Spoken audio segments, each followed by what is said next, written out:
Alright, so welcome back to class.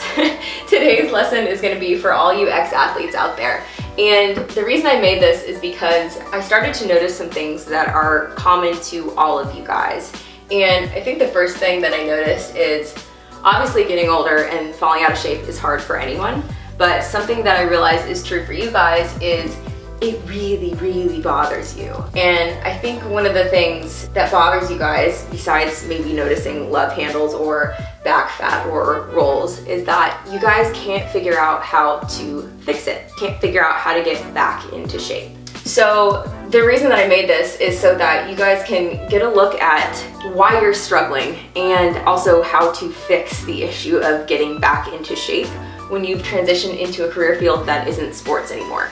First of all, I have to point out that one of your main issues right now is that you know too much. And what I mean by that is you guys are experts at whatever sport you used to play. So what can happen a lot of times is if you're a former athlete and you find yourself falling out of shape, a lot of times you go back to what you know in terms of nutrition and fitness. So something that you have to realize is that if you are no longer playing a sport, and you've got a different career now, you're gonna have to adjust your get in shape and stay in shape strategy. So if we're talking about nutrition, what you've done in the past, there's usually two things that I come across.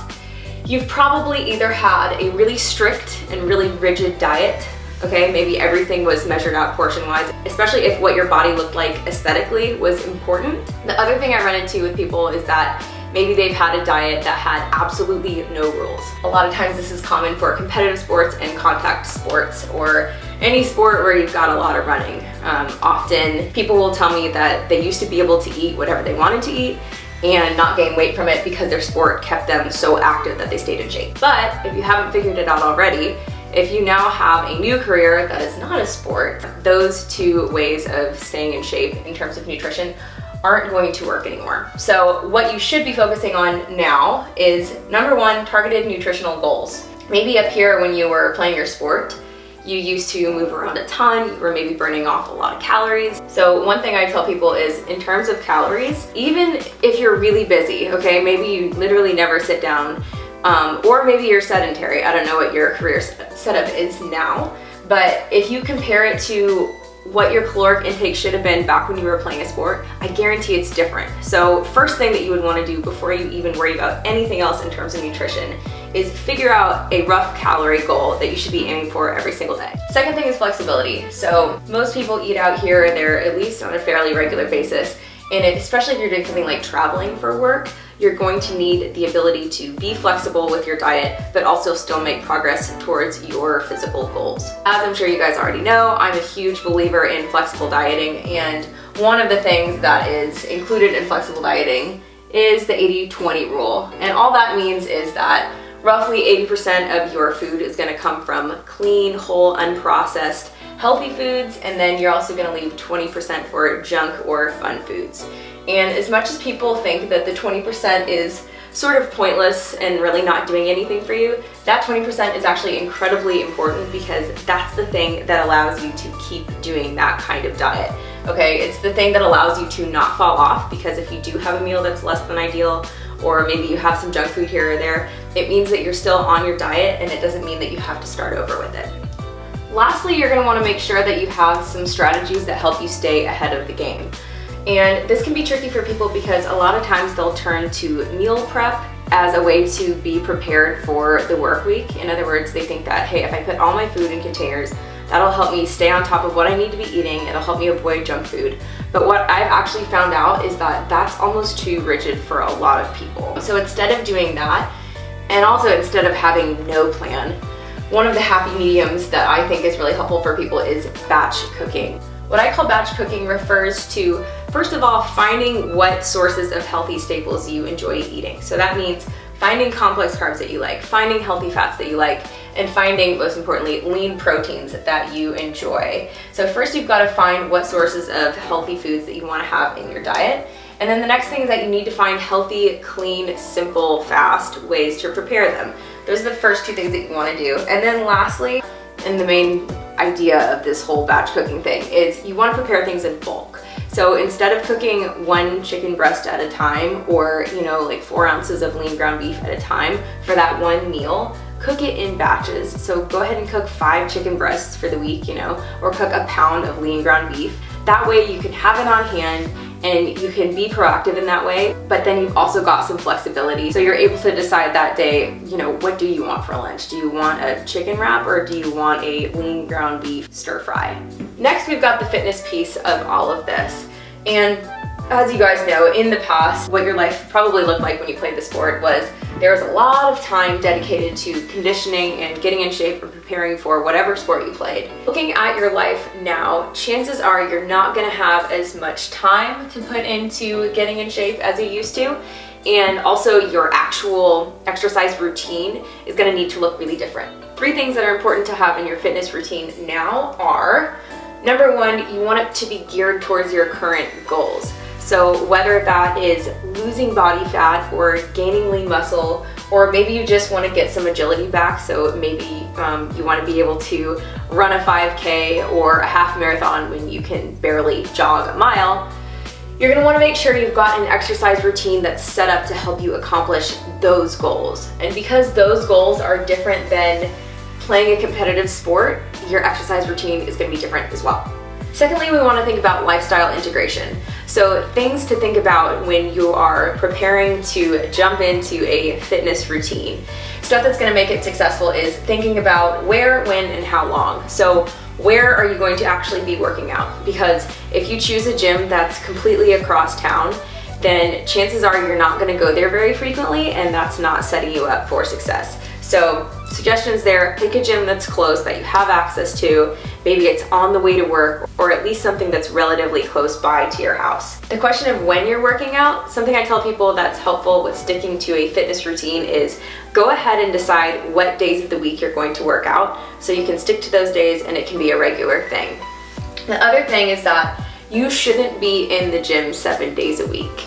If you're in the gym 7 days a week and you don't hit all those 7 days and you're falling out of shape because you're not there every single day, there's probably something else wrong somewhere else in your routine. Because when you've got number 3, which is effective workouts, in terms of how many days a week you actually need to be setting aside to get your workouts done, it should be 3 to 4. Lastly, how long? Again, if you are doing effective workouts and you know some of the tips and tricks it takes to have really effective workouts, 45 minutes to an hour is usually more than enough time. And again, for ex-athletes, this might be a hard concept for you guys to realize, but just because you spent hours and hours practicing your sport back when you were an athlete doesn't mean that you've got to spend hours and hours in the gym now to get into better shape. Number 3, if you didn't know already, it's really important that your workouts are effective because, again, like I mentioned, chances are you're going to be spending a lot less time in the gym since you've got a career and other things to do in life now. So you've got to make sure that when you are in the gym, you're getting a lot done when you're there. And there's actually a really long list of things that will make your workouts effective, but to highlight a few of the things that I think are super important to have in your exercise routine, I've got 7 here. So first of all, you got to think about your structure. And this means that you've got to think about how you're structuring your workouts. If you structure your workouts properly, in other words, if you're doing a good job of hitting all of your muscle groups, then not only is that going to make you in better shape, but it's also going to keep you from getting injured. Because if you focus too much on one muscle group and you neglect the other ones, that's a really good way to get injured. Next, compound lifts. Compound lifts are a really great way to get a lot of bang for your buck, because they are exercises that use a lot of muscle groups at one time. So for example, just to give you a few quick examples, there's more, but deadlifts, squats, bench press, those are all examples of compound lifts. So if you're in the gym and you have time for some of the smaller accessory exercises, that's great, but make sure that most of your workouts have compound lifts in them because they're gonna help you get a lot done in a short amount of time. Next, ditch the cardio. If you are starting out your exercise routine needing cardio to see progress, that means that something somewhere else is broken. Also, a lot of times people seem to use cardio to erase calories they wish they wouldn't have eaten. So if you're having a problem with overeating, chances are it's actually something that's off with your nutrition. Cardio is a great tool and it's one that I definitely use with my clients, but it's also more like a trick that I'll keep in my back pocket to save for later if we need to pull it out. Mainly just because it takes a lot of time. Circuits can be really useful because a circuit refers to doing multiple exercises in a row taking a quick break, and then performing the same exercises again for a few rounds. Some exercises are definitely good to be performed on their own, but if you work in a circuit, that's one of the ways that you can save time in the gym.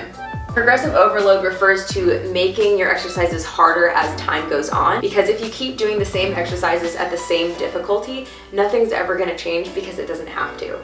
When you ask more of your body, that's when you're going to see it change. That's when you're going to see your muscles grow, and that's when you're going to see fat loss. The word periodization just refers to helping your body not get so comfortable that you stop seeing progress. So it's a good idea in general to get yourself set up with a weekly workout routine, and you do that same routine, making it gradually harder as time goes on for usually 3 to 4 weeks, and then you switch it up. Because if you don't, essentially our bodies don't like to work very hard. So if you don't switch it up, your body's gonna get used to what you're doing, and eventually it'll say, oh, I know how to do this, and you're gonna stop seeing changes and you're gonna stop seeing progress. Lastly, your fitness routine has to be sustainable. And this also means enjoyable too. Because as much as working out does require you to put in effort and put in work, it shouldn't be something that makes you absolutely miserable. And I see people run into this one a lot. I see people sign up for non-sustainable fitness routines. For me, you know what I tried the other week that I absolutely hated? Hot yoga. I was the only person out of a class of 40 people that had to step out halfway through. So if my get in shape routine consisted of solely hot yoga, guess what? I wouldn't be in shape. So whatever it is, you've got to find something that you don't absolutely hate, and that will let you stick with it.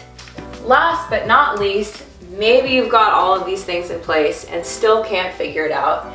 And what you may be missing instead of any of this stuff is factor X. And this is the one thing that you might actually have in common with your past athlete life. What you may be missing is you might need a coach, because if you couldn't tell already, I'm already running out of room on this board. There are a lot of details, and one of the mistakes that people make is you might be assuming that you know everything. You might be assuming that you're crunching all the numbers the right way. You might be assuming that you know exactly what you need to be focusing on. But what if you're wrong? Because sometimes people will end up blaming themselves, thinking that they just don't have what it takes to stick with it. But actually there's something off with your fitness or something off with your nutrition. So sometimes all you need is perspective to really know what you need to be doing, and that's the thing that you're missing. The other thing I want to say before I hop off of here is sometimes it can be really depressing for ex-athletes to transition out of their sport. And maybe it even sounds a little bit depressing listening to what you should be doing now in terms of nutrition and fitness, because it sounds like a step down from what you used to do. But something I want to tell you guys is that just because the strategies that you need to be using now to get in shape are different than what you used to do for whatever sport you played, it doesn't mean that you can't be really excellent in what you do now, and it doesn't mean you can't be in really fantastic shape. It just means that you're going to be using different tools to get there. If you're an ex-athlete and you thought any of this was helpful, or if you have anything else you want to share, then drop it down below, give this video a thumbs up, and I'll be back on here again soon.